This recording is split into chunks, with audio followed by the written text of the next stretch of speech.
पानी द्वारा आज जो हईजा कलेरा होईछि पानी द्वारा हेई नहीं माने दी तीनटा जगार से जो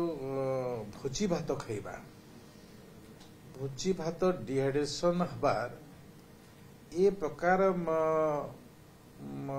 जो डिटेक्ट करा गला एथिरे ए प्रकार तथ्य उल्लेख अछि तथापि मो विभाग ए घटना देखला परे जते बेले 5टा केस हेतला ए 5टा केस हेतला बेले मोर ईआईसी ए विषय रे संपूर्ण भाव रे अवगत होई मॉनिटरिंग करूथिले इंजीनियर माने तुरंत पदक्षेप नेले आउ ता से अंचल रो एटा आनंदपुर ठारू कोरे ता परवर्ती बड़चणा ये सब अंचल जोटा आसिला सबु जगार पानी को टेस्ट करागला एवं टेस्ट कला भितरे आमे जो पानी माध्यम रे हेबा कथा डिहाइड्रेशन हेबा कथा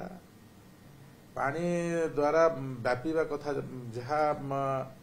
लोकलोचन को हुए एवं आमे विगत दिन रे भी देखिछु पानी माध्यम रे ही ये हईजा कलेरा ही व्यापी थाए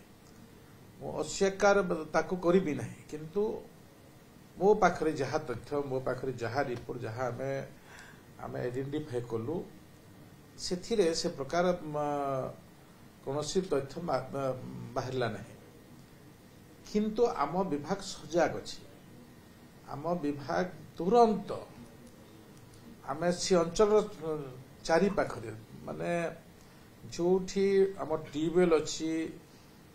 जोठी कूओ अच्छी जो पानी भी अन्य जगह अणा जाउछि सबुठारे ब्लीचिंग पकाइबा सहित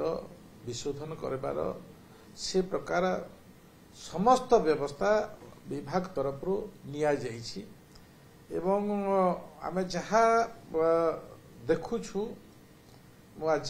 गतकाली मु सुनिली जे जते बेले स्वास्थ्य मंत्री ताको स्वास्थ्य डिपार्टमेंट कलेरा हिसाब रे धरिसंती आमे आहुरी सचेतन हेई एबे जो अंचल रे ए सब समस्या देखा जाउछि माने मुख्यतः कूओ पानी उपरे मुख्यतः नदी पानी उपरे ए प्रकार पानी उपरे जोटा विशोधन न होइकरा किछि जगह अछि आज आमे डायरेक्टर कमिश्नर संगे आमे बसिक आलोचना करिछु एवं आमे जो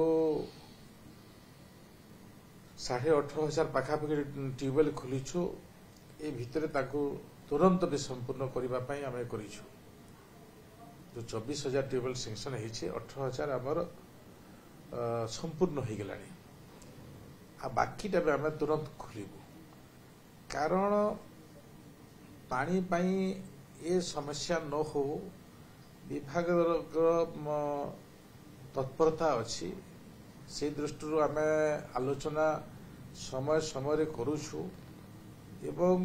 जोठी भी ए प्रकार परिस्थिति देखा जाए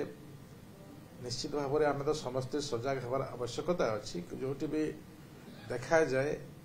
से प्रति भी समस्त तुरंत आमर RWSS डिपार्टमेंट जोटा कि शहर रे अच्छी वाटको